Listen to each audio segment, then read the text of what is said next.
जगन्नाथ प्रार्थना भगवतार शीर्षक प्रार्थना जीवन पथरे चालू चालू प्रभु जदि केबे थकी जाए जीवन पथरे चालू चालू प्रभु जदि केबे थकी जाए सकाळु संज जंजाल भितरे तुम नाम मु न निए रागिबनी प्रभु भाविबनी केबे मु भूली जाइछि तुम रागिबनी केबे भाविबनी प्रभु मु भूली जाइछि तुमको अलगा केबे के करि पारे आत्मारु परमात्मा अलगा केबे की कहीं करि पारे आत्मारु परमात्मा तुम बिना मोर अस्तित्व किस तुम बिना मोर अस्तित्व किस मोर परिचय तुम्हें ही आराध्य तुम्हें ही पालक तुम्हें ही मोर सहाय श्री चैतन्य नुहे कि मो जतमणी नुहे नुहे मु भक्त बड़ श्री चैतन्य नुहे कि जतमणी नुहे नुहे सेते भक्त बड़ विषया विषय घाटी हेउछि सहुछि जीवन झड़ से महान आत्मा सरिकी होइबी से महान आत्मा सरिकी होइबी जगन्नाथ प्रेमी मजी 64 वर्ष जीवन काल से भक्ति रसे गले अछि काल संयोग रे जन्म हेले से पद्मावती नदी कूले मृदंग ताल रे नाची नचाइले सह सह भक्त मिले आशीर्वाद थिला भद्रकरु आसी आशीर्वाद थिला भद्रकरु आसी एठी हेली उपस्थित नामाचार्य जगु मणिक आशीर लभिली मु एठी करित नामाचार्य जगु मणिक आशीष लभिली मु करित तुम आज्ञा बिना वायु चले नहीं हे जगन्नाथ तुम भी आज्ञा बिना वायु चले नहीं हले नहीं पत्र खंडे तुम आश्रा बिना ए जीव जगत बंची पारिब कि दंडे जदि केबे प्रभु मो पापी तुंडरु शुभे नहीं तुम नाम जदि केबे प्रभु मो पापी तुंडरु शुभे नहीं तुम नाम करुणा करिब सेते ही न तब करिबनि अभिमान जदि प्रभु केबे मो पापी तुंडरु शुभे नहीं तुम नाम करुणा करिब सेते ही न तब करिबनि अभिमान धन संपत्ति नदिय पछके गर्व देव नहीं मने धन संपत्ति नदिय पछके गर्व देव नहीं मने माया मोहे अंध होई तुमको जेमिति न भूले दिले आशा नहीं मोर स्वर्ग रे स्थान आशा नहीं मोर स्वर्ग रे स्थान लोड़ा तुमरी आशीष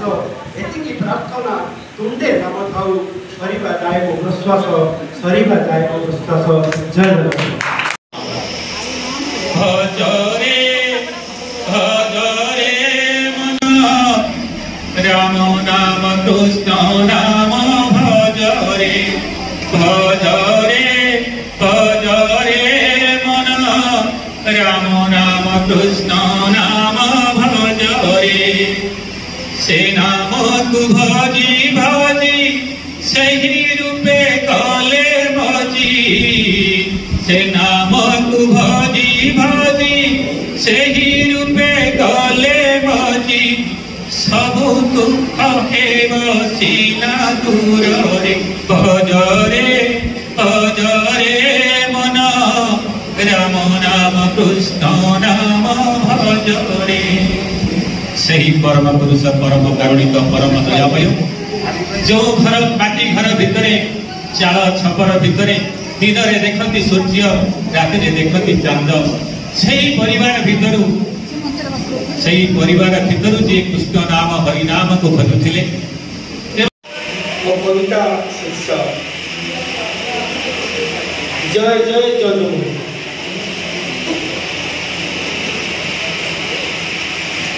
झुरुछि कचेरी फोड़ा गाधुली माटी झुरे से ही आम तोटा झुरे पद्मावती माटी रे डुबेलो खेलो आविर्भूत पंच सखा करिथिले सेठी संग सत जगन्नाथ बलराम अनंत अच्युत पंच सखा मध्य थिले दास जसवंत শিরচ্যুত করিছিলে মালিকার চরণ 1525 যে মহালয়া দিন জয় দেব শ্রী চৈতন্য সাথীরে যে ଥିଲେ ସାହିତ୍ୟର ଏହି ରଙ୍ଗମଞ୍ଚରେ ଏକ ସମର୍ପିତ ଭାବନା ନେଇ ଆମେ ସମସ୍ତେ ଗୋଟିଏ ଛାତ ତଳେ ରୁଣ୍ଡି ଏଠି ଭାବ ରସ ଭକ୍ତି ଅର୍ଘ୍ୟ ତା ସହିତ 60ତମ ଜନ୍ମ ଶତବାର୍ଷିକୀର ଗୋଟିଏ ଉତ୍ସବରେ ଆମେ ସମସ୍ତେ ଭାବାଞ୍ଜଳି ଅର୍ପଣ କରୁଛୁ। ତେବେ ସେ ଯେଉଁ ମହାନ ନାମାଚାର୍ଯ୍ୟ ଯୋଗାଚାର୍ଯ୍ୟ ଯଦୁମଣି ସ୍ୱାଇଁ ଏବଂ ଏହି ଯୁଗରେ ଯାହାକୁ ଆମେ ଦିବ୍ୟ ସୁଚୈତନ୍ୟ ନାମ ଜାଣୁଛୁ ତାଙ୍କର ଯେଉଁ କୀର୍ତ୍ତି 10 ବର୍ଷ ବୟସରୁ ତାଙ୍କର ଯେଉଁ ପ୍ରକାର ସାଂଗଠନିକ ଦକ୍ଷତା ଯାହାକୁ ଆମେ ସାଂଗଠନିକ ଦକ୍ଷତା ବୋଲି କହୁଛୁ ସେ ସମୟରେ ଗାଁ ଗହଳିରେ ଖଣ୍ଡ ବୋଲି ଗ୍ରାମ ଭିତରେ କୃଷ୍ଣ ନାମାମୃତକୁ ସବୁବେଳେ ଅର୍ପଣ କରି ସବୁବେଳେ ପ୍ରଚାର ପ୍ରସାର କରି ସେ ତଲ୍ଲୀନ ହୋଇଯାଉଥିଲେ। ସେଇଭଳି ଭାବଧାରାର ଜଣେ ମହାନ ଆତ୍ମା ଯାହାକୁ ଆମେ ଆଜି 100 ବର୍ଷ ଗୋଟିଏ ଉତ୍ସବରେ ତାଙ୍କର ଗୁଣଗାନ କରୁଛୁ। ତେବେ ମହାନ ବରିଷ୍ଠ ମୋର ଅତିଥି ବୃନ୍ଦ ତାଙ୍କ ବିଷୟରେ ଯେଉଁମାନେ ବହୁତ କିଛି ଜାଣିଛନ୍ତି ତାଙ୍କର कनिष्ठ पुत्र डॉक्टर जो संजोगटा जो हठात किना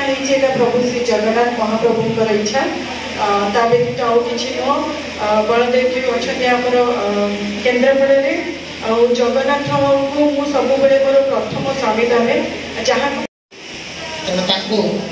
नामाचार्य आम जो अंधकार गर्भरे से भगवान कहते मत उद्धार कर प्रभु मु आपण काम करी